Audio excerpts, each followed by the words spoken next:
Existem dias que mudam nossa vida para sempre. O meu foi quando descobri que o amor materno tem um preço, e eu nunca seria valiosa o suficiente para pagá-lo. Dizem que o dia do casamento deveria ser o mais feliz na vida de uma mulher. O meu foi marcado por um espaço vazio na primeira fileira, bem onde minha mãe deveria estar. Um espaço que pesava mais que todos os arranjos florais, vestidos de festa e sorrisos forçados que eu precisei sustentar enquanto caminhava sozinha até o altar. Filha, você entende, não é? Sua irmã está sofrendo com o divórcio. Como posso celebrar seu casamento quando ela está devastada? Seria cruel da minha parte. Essas foram as palavras dela, ditas com aquela expressão que eu conhecia desde criança. Aquela que dizia, sem precisar falar, que minha felicidade sempre seria menos importante que a dor da minha irmã. Uma expressão que eu passei a vida toda tentando mudar, como se o amor dela fosse um prêmio que eu nunca conseguia conquistar. Não importava quanto eu me esforçasse. Naquela noite, antes do grande dia, enquanto ajustava meu véu pela última vez, me perguntei: quanto vale o amor de uma mãe? E por que para a minha, eu sempre vali tão pouco? O que eu não sabia era que aquela ausência, aquela cadeira vazia na cerimônia, seria apenas o começo de uma revelação que mudaria tudo o que eu acreditava sobre família, perdão e, principalmente, sobre mim mesma. Meu nome é Carolina, e desde que me entendo por gente, as manhãs de domingo em nossa casa tinham um ritual. Mamãe preparava panquecas americanas, mas apenas Beatriz, minha irmã mais velha, tinha direito às com gotas de chocolate. As minhas eram simples, com uma colher modesta de mel por cima. Bea precisa de energia extra para as competições de natação. Era a justificativa. Mesmo quando as competições acabaram, há muitos anos, o privilégio permaneceu. Pequenos detalhes como esse marcaram minha infância. Não que eu fosse negligenciada. Tinha roupas, escola particular e até aulas de piano. Mas havia sempre uma diferença sutil no tom de voz, no olhar, no entusiasmo. Quando Beatriz tirava um 9 em matemática, ganhava um passeio especial. Quando eu tirava 10, recebia apenas um. É o mínimo que esperamos de você. Nunca me rebelei. Ao contrário, tornei-me a filha perfeita. Formei-me em direito com honras. Consegui um emprego estável em um escritório conceituado e mantinha um apartamento organizado. Enquanto isso, Beatriz abandonou a faculdade 2 vezes, trocou de emprego 6 vezes em 4 anos, e ainda assim, de alguma forma, era a filha que merecia mais atenção, mais compreensão e mais carinho. Você tem que entender, Carol, dizia mamãe quando eu tentava conversar sobre isso. Sua irmã é mais sensível. Você nasceu com um espírito forte. Ela não. Talvez por isso, quando conheci Rafael em um evento de trabalho, algo dentro de mim finalmente se permitiu respirar. Ele me olhava como se eu fosse especial. Não a irmã de alguém, não a filha certinha, apenas eu. Alguém que merecia ser escolhida primeiro.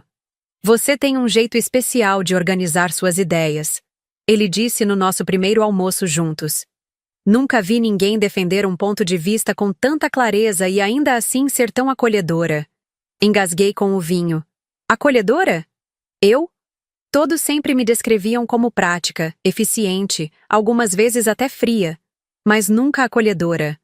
Nosso relacionamento floresceu rapidamente. Em 6 meses, estávamos morando juntos. Em 1 ano, ele me pediu em casamento.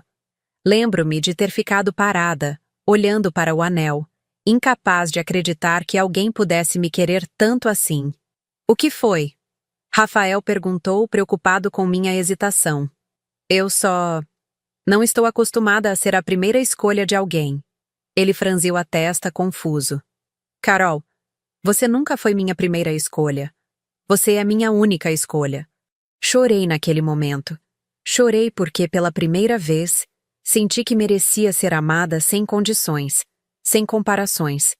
Quando contei para minha mãe sobre o noivado, sua primeira reação foi perguntar se Beatriz já sabia. Engoli em seco. Ainda não contei para ela. Melhor falar logo. Você sabe como ela fica quando é a última a saber das coisas. Não mencionei que Beatriz não se importava em me contar nada. Seu casamento com Eduardo, 3 anos antes, havia sido anunciado em um jantar surpresa, onde fui a última a saber. Seu divórcio, igualmente repentino, foi comunicado a mim por telefone, 2 semanas depois de todos já saberem. Nosso casamento foi marcado para outubro. Uma cerimônia intimista, apenas para amigos próximos e família. Tudo estava indo bem, até 2 meses antes da data, quando Beatriz apareceu em nosso apartamento em uma tarde de domingo. Preciso de um lugar para ficar, anunciou arrastando 2 malas enormes para dentro. Eduardo está sendo um idiota com a divisão de bens. Olhei para Rafael, que disfarçou sua surpresa com um sorriso educado. Claro, pode ficar no quarto de hóspedes, ele disse, enquanto eu ainda processava a situação. Aquela noite, enquanto arrumava a cama para minha irmã, notei algo estranho. Ela não parecia devastada como alguém no meio de um divórcio traumático. Parecia entediada. Chá? Bea, está tudo bem? Você parece estar lidando bem com tudo isso. Ela deu de ombros, verificando o celular. Eduardo é um imbecil. Sinceramente, foi um alívio terminar.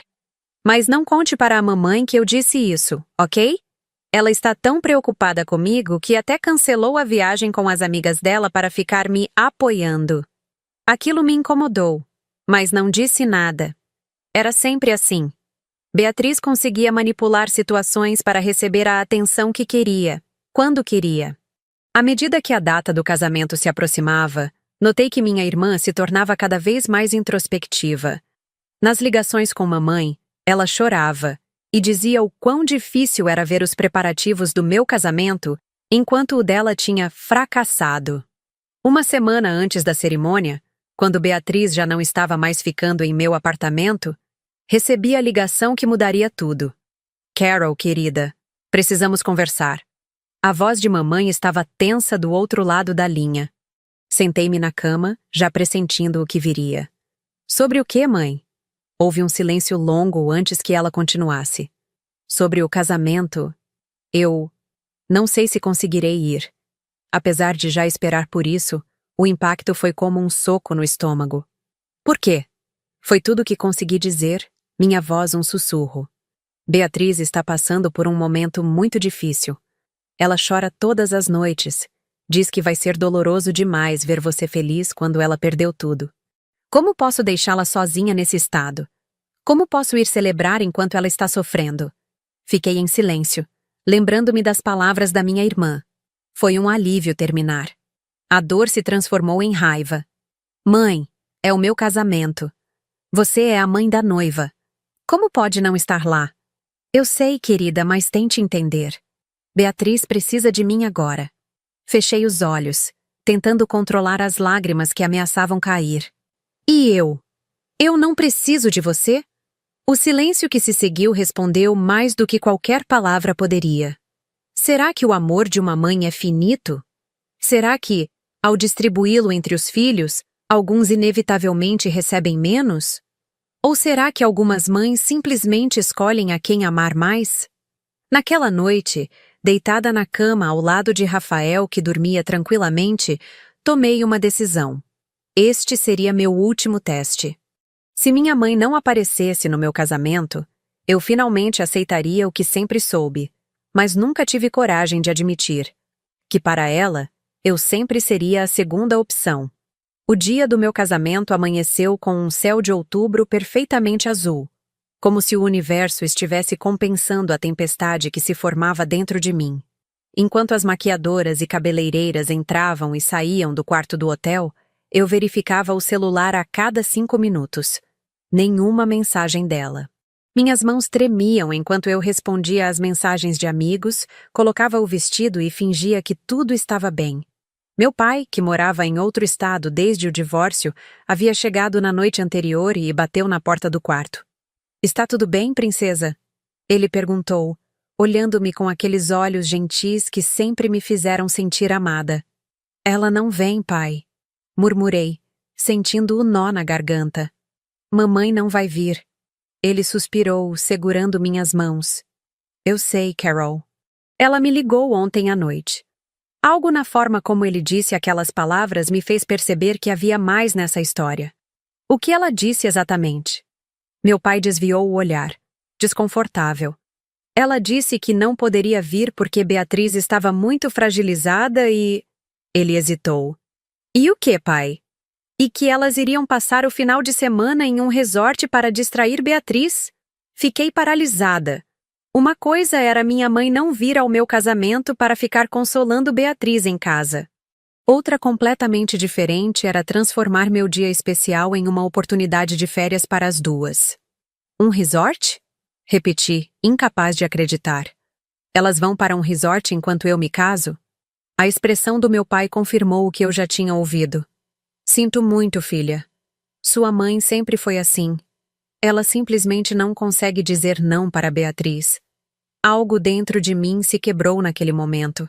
Não era só dor, era uma clareza súbita e devastadora. Toda a minha vida tinha sido construída ao redor de uma mentira que eu contava a mim mesma. Que um dia minha mãe me veria, realmente me veria. Que um dia seria minha vez. Pai, você vai me levar ao altar? Claro que sim, princesa. Estou aqui por você. A cerimônia foi linda, como sempre sonhei. Rafael me esperava com um sorriso que iluminava todo o seu rosto.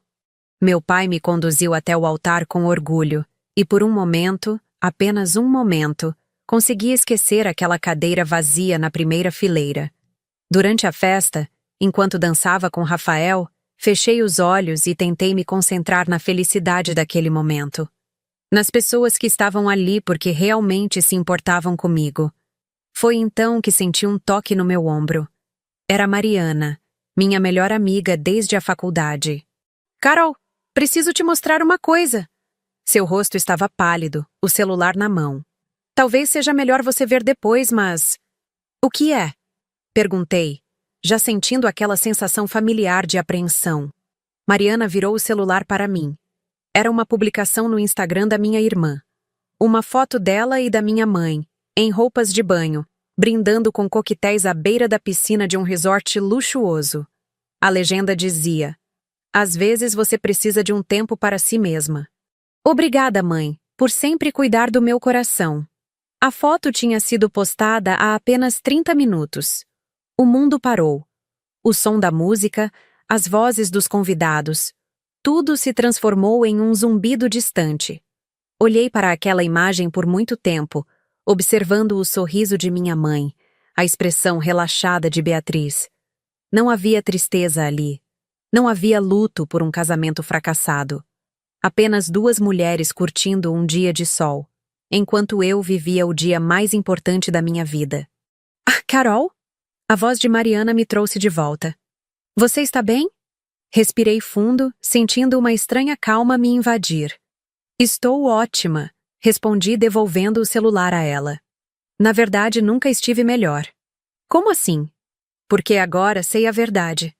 Não é que minha mãe não possa vir ao meu casamento. É que ela prefere estar em outro lugar. Mariana me abraçou forte, sem palavras. Naquela noite, enquanto dançava com Rafael, tomei uma decisão que mudaria todo o curso da minha vida. Não seria mais a filha que implora por migalhas de atenção.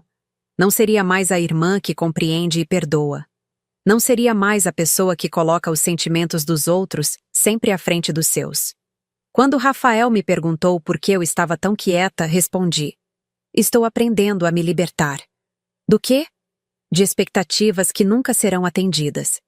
Ele beijou minha testa, sem entender completamente. Mas senti que, de alguma forma, aquela era a resposta certa. Depois da festa, quando já estávamos em nosso quarto de hotel, finalmente peguei o celular. Tinha 7 chamadas perdidas da minha mãe. Desbloqueei a tela e vi a mensagem que ela enviou. Filha, espero que tenha sido um dia perfeito. Estou pensando em você. Olhei para aquelas palavras por um longo tempo, tentando entender como alguém poderia ser tão contraditório.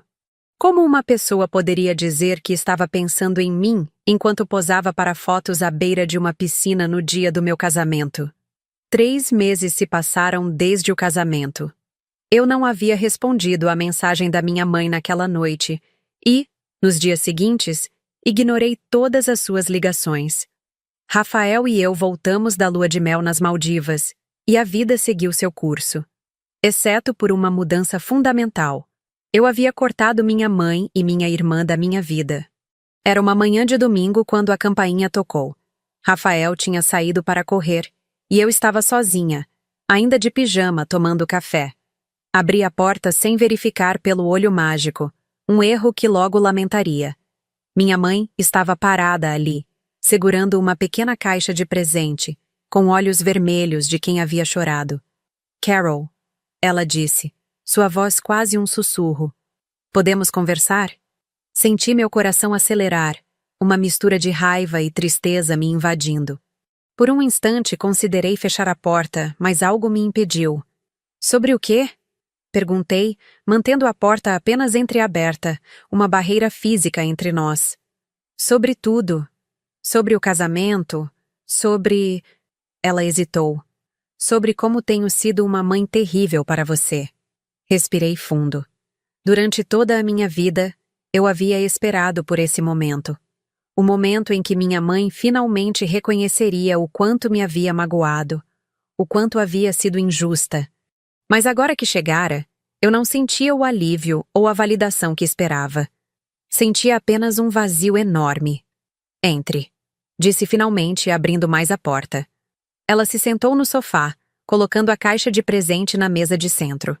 Ficamos em silêncio por alguns momentos, o tic-tac do relógio na parede amplificando o desconforto entre nós. Como está Beatriz? Perguntei, não por interesse genuíno, mas para quebrar o silêncio. Minha mãe suspirou, parecendo subitamente mais velha. Ela mudou-se para Londres há 1 mês. Mal me liga. Não consegui evitar um sorriso amargo.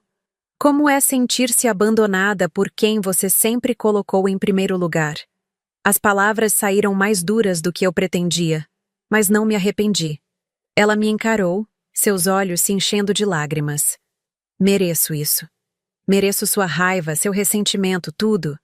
Mas preciso que você saiba que estou aqui para me desculpar, de verdade. Cruzei os braços, sentindo meu corpo tenso. Por quê? Por não ir ao meu casamento ou por passar a vida toda me fazendo sentir como se eu fosse menos importante que minha irmã? Por tudo, ela respondeu, sua voz quebrando. Percebi tarde demais o que fiz. Como destruí nossa relação. Como perdi você. Naquela manhã de domingo, minha mãe chorou como nunca a tinha visto chorar antes. Não eram lágrimas delicadas ou controladas, daquelas que ela costumava derramar em público para ganhar simpatia. Eram lágrimas brutas, descontroladas, que borravam sua maquiagem perfeita e faziam seu corpo tremer. Beatriz me ligou de Londres na semana passada. Ela disse, enxugando o rosto com um lenço. Disse que estava ótima, que tinha conhecido pessoas maravilhosas, que estava redescobrindo quem ela era. E então, sua voz falhou. Então ela disse que precisava de um tempo longe de mim, que eu a sufocava, que sempre a tratei como se ela fosse incapaz de lidar com as próprias emoções. Fiquei em silêncio, observando-a. Era quase surreal ver minha mãe ali, desamparada, buscando em mim o conforto que sempre negou. Por que está me contando isso? Perguntei finalmente. Porque percebi algo terrível, Carol. Ela levantou os olhos para mim. Percebi que passei a vida inteira alimentando os caprichos de Beatriz, acreditando que ela era frágil demais para enfrentar dificuldades. E no processo, não só ignorei você, que sempre foi tão forte e independente, como também fiz um desserviço para ela. Transformei-a em alguém que espera que o mundo se curve às suas necessidades. Pela primeira vez, senti uma pontada de empatia por minha mãe. Não perdão, ainda não. Mas compreensão. Ela também havia sido vítima de suas próprias escolhas, de seus próprios padrões distorcidos. E agora você ficou sozinha. Constatei. Ela assentiu, derrotada. Completamente sozinha. Sem você, sem Beatriz, e foi só então que entendi o que você deve ter sentido a vida toda. Essa sensação de abandono, de insignificância. De não ser importante o suficiente para merecer atenção. Levantei-me, caminhando até a janela. Lá fora, a vida seguia normalmente. Pessoas passeando com cachorros, crianças brincando, casais de mãos dadas. O mundo não parava por causa das nossas dores, das nossas revelações tardias. Sabe o que é mais irônico, mãe? Disse ainda olhando pela janela. Eu passei a vida toda querendo sua aprovação, seu amor incondicional. Desejei tanto ser vista por você, ser escolhida. E agora que você está aqui, implorando pelo meu perdão, percebo que não preciso mais disso. Virei-me para encará-la. O momento em que você e Beatriz optaram por ir a um resort no dia do meu casamento foi libertador para mim. Foi como se um feitiço tivesse sido quebrado. Toda aquela necessidade de agradar, de ser amada por você, simplesmente desapareceu. Ela me olhava com uma mistura de dor e surpresa. O que isso significa, Carol? Você está me dizendo que não há chance de reconciliação? Voltei a sentar-me, dessa vez mais próxima dela. Estou dizendo que a Carolina que buscava desesperadamente seu amor já não existe. A mulher que está diante de você agora entendeu que seu valor não está nos olhos de quem não soube enxergá-la. E essa mulher não precisa do seu arrependimento para seguir em frente. Ela baixou a cabeça, derrotada. Então é isso. Estou sendo punida pelos meus erros. Não, mãe. Respondi com uma calma que me surpreendeu. Não se trata de punição. Se trata de consequências. Você escolheu colocar Beatriz acima de tudo e de todos. E agora ela escolheu colocar a si mesma acima de você. Eu escolhi parar de mendigar migalhas de afeto. Todos nós apenas fizemos escolhas. Houve um longo silêncio. Pela janela, vi Rafael voltando de sua corrida. Sua figura atlética se aproximando do prédio me trouxe um sentimento de paz. Ali estava alguém que me escolhia todos os dias. O que você quer que eu faça, Carol? Minha mãe perguntou finalmente, sua voz quase inaudível. Diga-me como posso consertar isso. Refleti por um momento. Havia 1000 respostas que poderia dar. Poderia exigir que ela rastejasse, que implorasse por perdão, que admitisse cada pequeno erro, cada rejeição. Poderia usar esse momento para descontar anos de mágoa. Mas ao olhar para ela, tão pequena e frágil no meu sofá, senti que nada disso me traria paz. Não há como consertar o passado, mãe. O que está feito, está feito. O que podemos fazer é decidir como queremos seguir a partir de agora. E como você quer seguir? Respirei fundo. Honestamente? Ainda não sei. Preciso de tempo para processar tudo isso. Não posso prometer perdão imediato ou uma relação como se nada tivesse acontecido. Mas também não quero viver alimentando ressentimentos. A campainha tocou. Rafael provavelmente que havia esquecido as chaves. Levantei-me para atender, mas antes, olhei para minha mãe uma última vez. Talvez possamos começar de novo, como 2 adultos que escolhem estar na vida um do outro. Não por obrigação, mas por vontade. Sem expectativas irreais, sem padrões impossíveis. Vi uma faísca de esperança nos olhos dela, e por um momento, senti-me poderosa. Não pelo sofrimento que causava, mas pela liberdade de escolher como administrar meus próprios sentimentos. Ao abrir a porta para Rafael, ele imediatamente percebeu a situação. Cumprimentou minha mãe com educação, mas seus olhos questionadores encontraram os meus, perguntando silenciosamente se eu estava bem. Assenti levemente, e naquela troca silenciosa de olhares, percebi algo fundamental. O amor verdadeiro não é sobre ser a prioridade de alguém. É sobre ser visto, respeitado e aceito por quem você realmente é. Minha mãe levantou-se para ir embora, deixando a pequena caixa de presente ainda intocada na mesa. Você não vai abrir? Ela perguntou, hesitante. Peguei a caixa nas mãos, sentindo seu peso insignificante. Outro dia, talvez. Na verdade, não importava o que havia dentro daquela caixa. Nenhum presente poderia compensar anos de ausência emocional. Nenhum objeto poderia preencher o vazio que sua negligência havia criado. Mas também nenhuma mágoa poderia me impedir de seguir em frente, de construir minha própria história, minha própria felicidade.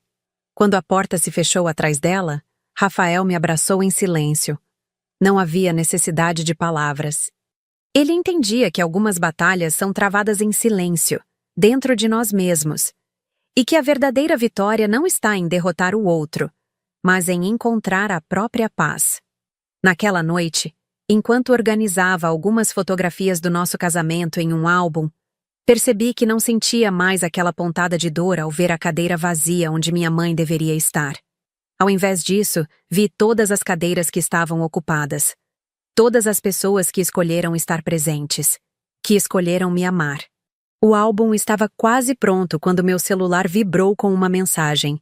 Era minha mãe. Obrigada por me receber hoje. Entendo que precisa de tempo. Estarei aqui quando estiver pronta. Te amo. Olhei para aquelas palavras por um longo tempo, sentindo uma estranha paz. Não respondi imediatamente. Talvez respondesse amanhã, talvez na próxima semana. Ou talvez nunca. A escolha agora era minha. Porque finalmente eu havia aprendido a lição mais importante. O amor verdadeiro não precisa ser conquistado, implorado ou negociado. Ele simplesmente existe. E quando não existe, nenhuma quantidade de esforço, expectativa ou sacrifício pode criá-lo. Fechei o álbum de fotografias e sorri. Minha história estava apenas começando, e pela primeira vez, eu estava escrevendo cada página com minhas próprias palavras, seguindo meu próprio coração. E nessa história, eu não era a segunda opção de ninguém. Eu era a protagonista da minha própria vida. 2 anos se passaram desde aquela manhã de domingo em que minha mãe apareceu na minha porta.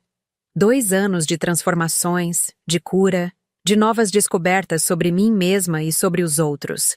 Rafael e eu compramos uma casa nos arredores da cidade, com um quintal espaçoso onde plantamos um pequeno pomar.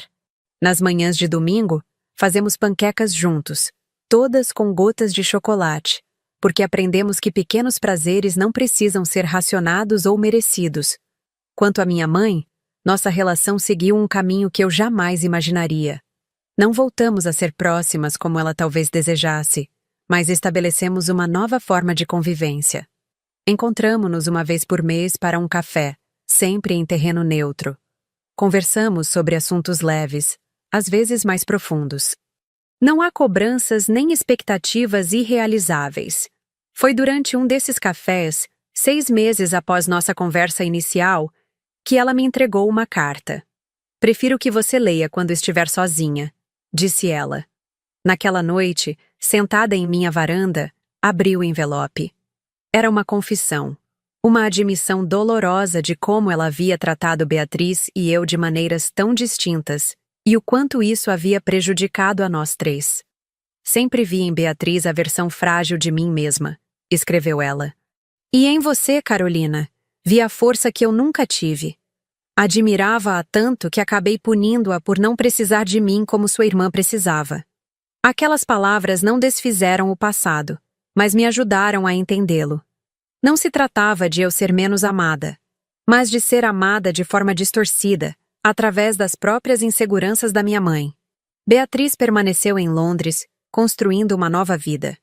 Encontramo-nos apenas uma vez, quando ela veio ao Brasil para resolver questões relacionadas à venda de seu antigo apartamento. Foi um almoço civil, sem grandes emoções. Ela parecia mais madura, menos dependente. Londres a havia transformado, ou talvez a ausência da superproteção de nossa mãe. Como está mamãe? Ela perguntou, enquanto tomávamos café após a refeição. Está aprendendo a viver por si mesma, respondi honestamente. Não é fácil para ela, mas está conseguindo. Beatriz assentiu, pensativa. Sabe, Carol, sempre achei que você era a filha favorita. A perfeita, a bem-sucedida. Quase engasguei com o café. Como? Mamãe sempre te colocou em primeiro lugar, sempre cedeu a todos os seus desejos. Porque eu parecia precisar disso. Você não. Você sempre foi tão completa, tão segura. Achei que mamãe te admirava mais por isso. Ficamos em silêncio, processando como 2 pessoas que cresceram na mesma casa podiam ter percepções tão diferentes da mesma realidade. Acho que mamãe não soube amar nenhuma de nós da maneira certa. concluí finalmente. Beatriz sorriu triste. E agora ela está pagando por isso. Não havia alegria nessa constatação. Apenas a consciência de que cada escolha que fazemos tem suas consequências. No ano passado, Rafael e eu recebemos a notícia mais doce. Estávamos esperando nosso primeiro filho, uma menina. Quando contei à minha mãe, vi em seus olhos uma mistura de alegria e medo. Posso fazer parte da vida dela? Perguntou hesitante, como quem teme ser rejeitada. Pode, respondi. Mas será uma avó, não uma mãe. Isso significa apoiar minhas decisões como mãe, e não tentar corrigir através da minha filha os erros que cometeu comigo. Foi a primeira vez que falei tão diretamente sobre o passado e percebi que não havia mais aquela dor aguda ao abordar o assunto. Havia apenas a determinação de não repetir os mesmos padrões. Quanto àquela pequena caixa de presente que ela deixou na minha mesa naquela manhã de domingo, só a abri meses depois. Dentro havia um antigo diário dela, começado quando eu nasci. As primeiras páginas transbordavam amor e admiração pela bebê perfeita que eu era. Com o passar dos anos, as anotações tornaram-se mais esparsas, mais centradas em Beatriz e seus desafios. A última entrada era recente, escrita na véspera do meu casamento. Amanhã minha Carol se casa. Deveria estar lá, sei disso. Mas como sempre, escolhi errado. Talvez um dia ela entenda que não a amei menos. Apenas não soube como amar alguém tão forte e independente quanto ela. É mais fácil amar quem parece precisar de nós desesperadamente. Ai, essas palavras não justificavam suas ações, mas me ajudaram a compreender que minha mãe não era um monstro, apenas uma mulher profundamente falha, presa em seus próprios padrões disfuncionais. Hoje, enquanto preparo o quarto do bebê, reflito sobre o tipo de mãe que serei. Prometo a mim mesma que minha filha nunca duvidará do meu amor. Nunca terá que conquistá-lo ou merecê-lo. Que nunca será a segunda opção, nem a primeira. Será simplesmente amada pelo simples fato de existir. O amor maternal, aprendi, não deveria ser um prêmio a ser conquistado, nem uma moeda de troca. Deveria ser como o ar que respiramos. Constante, vital e disponível para todos os filhos, igualmente. Rafael entra no quarto com uma xícara de chá para mim, beija minha testa e acaricia minha barriga de 6 meses. No que está pensando? Ele pergunta. Em como o amor pode ser complicado e simples ao mesmo tempo. Ele sorri, compreendendo sem necessidade de explicações. É isso que mais amo em nossa relação. A capacidade de nos entendermos além das palavras. Meu celular vibra. É uma mensagem da minha mãe perguntando se pode vir no próximo fim de semana para ajudar com os preparativos do quarto do bebê. Respondo que sim, acrescentando que será bem-vinda. Não sei se algum dia chegaremos a ter uma relação verdadeiramente próxima. Talvez algumas pontes, uma vez quebradas, nunca possam ser completamente reconstruídas. Mas estamos aprendendo a construir novos caminhos, menos perfeitos, porém mais honestos. E talvez essa seja a maior lição que aprendi em toda essa jornada. O perdão não é esquecer o passado, mas recusar-se a deixar que ele determine seu futuro. É reconhecer a dor, dar a ela o espaço que merece, e então, conscientemente, escolher seguir em frente. Quando sinto minha filha se mexer dentro de mim, sussurro uma promessa. Você nunca terá que lutar pelo meu amor. Ele já é seu, incondicional e eterno. E nessa promessa, encontro a cura para a menina que um dia fui. Aquela que esperou a vida toda para ser a primeira escolha de sua mãe, sem perceber que já era, desde sempre, merecedora de amor pleno. Porque no final, a verdadeira libertação não vem de ser escolhida pelos outros, mas de escolher a si mesma, todos os dias, sem condições, sem hesitação. E essa talvez seja a maior forma de amor que existe.